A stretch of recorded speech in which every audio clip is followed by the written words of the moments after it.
नमस्ते यार, कैसे हो आप लोग। तो आज इस वीडियो में हम डिस्कस करेंगे theory of karma, types of karma in Gita and Buddhist philosophy, types of karma according to theory of karma. तो हमारा पहला टॉपिक है थ्योरी ऑफ कर्मा। तो यार, ये जो वर्ड कर्मा है ये क्री शब्द से आया है। क्री का मतलब होता है टू डू। अब हम समझते हैं कर्म क्या होता है। कर्म का मतलब होता है वो सारी चीज़ें जो हम इंटेंशनली करते हैं, यानी कि जानबूझकर करते हैं।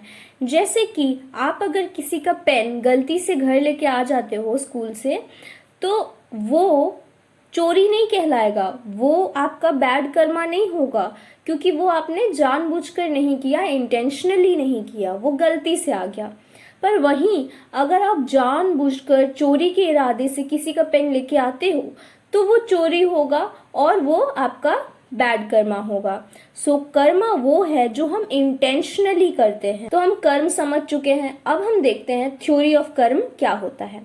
थ्योरी ऑफ कर्म का मतलब होता है spiritual principle of cause and effect. अब कॉज एंड इफेक्ट क्या होता है? इस दुनिया में जो भी चीजें हो रही हैं उसके पीछे कुछ ना कुछ कारण है, और जो चीजें अभी चल रही हैं वो हमें फ्यूचर में इफेक्ट करेंगी। यही है कॉज एंड इफेक्ट। तो थ्योरी ऑफ कर्मा भी यही है। आपने अपने पिछले जन्म में जैसा कर्म किया उसी के हिसाब से आपका ये जन्म हुआ, और आप अभी अपने लाइफ के जिन सिचुएशन में हो उसका कारण, उसका कॉज क्या है? आपका कर्म है। तो आपको समझ में आया कि हमारे लाइफ का जो भी कॉज है वो क्या है? हमारा कर्म है। और अभी हम जो काम कर रहे हैं, अभी जो हमारा कर्म है, वो हमारे फ्यूचर को इन्फ्लुएंस करेगा, जो कि इफेक्ट है।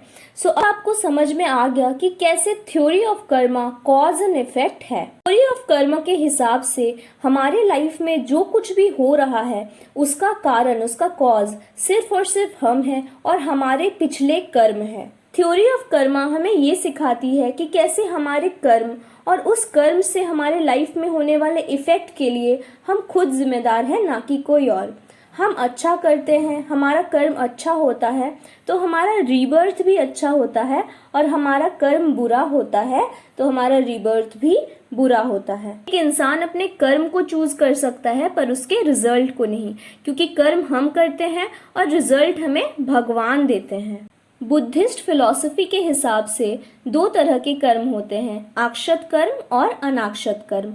आक्षत कर्म का मतलब वो जो हम फल की इच्छा से करते हैं, यानी कि हम अगर किसी का हेल्प कर रहे हैं तो हमें इच्छा है कि कहीं भगवान हमारा हेल्प कर दे या इससे हमें कोई अच्छा फल मिले, ठीक है। और अनाक्षत कर्म वो होता है जो हम फल की इच्छा से नहीं करते हैं। जैसे अगर हम किसी का हेल्प कर रहे हैं तो हम ये नहीं सोचेंगे कि इससे मेरे को क्या फायदा होगा। और गौतम बुद्ध भी हमें अनाक्षत कर्म करने का सलाह देते हैं, वो कर्म जो हम बिना किसी फल की इच्छा के कर रहे हैं। भगवत गीता में भी हमें 3 तरह के कर्म के बारे में पता चलता है। पहला है अकर्म।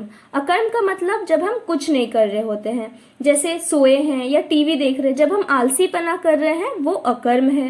दूसरा है विकर्म। विकर्म मतलब गलत काम, अनएथिकल काम, जैसे कि चोरी करना या मर्डर करना। तीसरा है कर्म। कर्म का मतलब होता है सही काम, एथिकल काम, जो हमारे धर्म के अकॉर्डिंग हो और जो हमें करना चाहिए।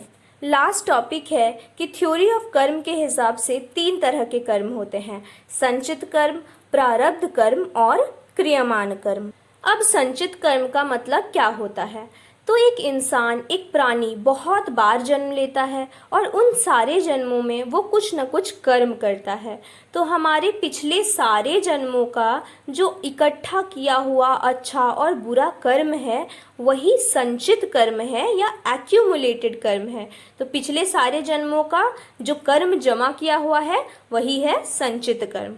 दूसरा है प्रारब्ध कर्म। प्रारब्ध कर्म वो छोटा सा पार्ट है संचित कर्म का, जिसके वजह से हमारा प्रेजेंट जो जन्म है, हमारा जो अभी का जन्म है वो इन्फ्लुएंस हो रहा है। ये वो कर्म है जिसका फल हम अभी भोग रहे हैं, ठीक है, और इसको हम बदल नहीं सकते हैं, ये बस हम एक्सपीरियंस कर सकते हैं। तीसरा है क्रियमाण कर्म या आगामी कर्म।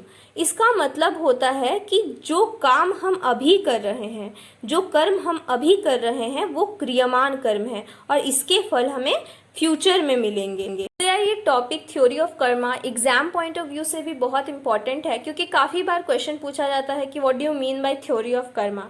सो आई होप कि आपको ये समझ में आया, एंड थैंक्स फॉर वॉचिंग।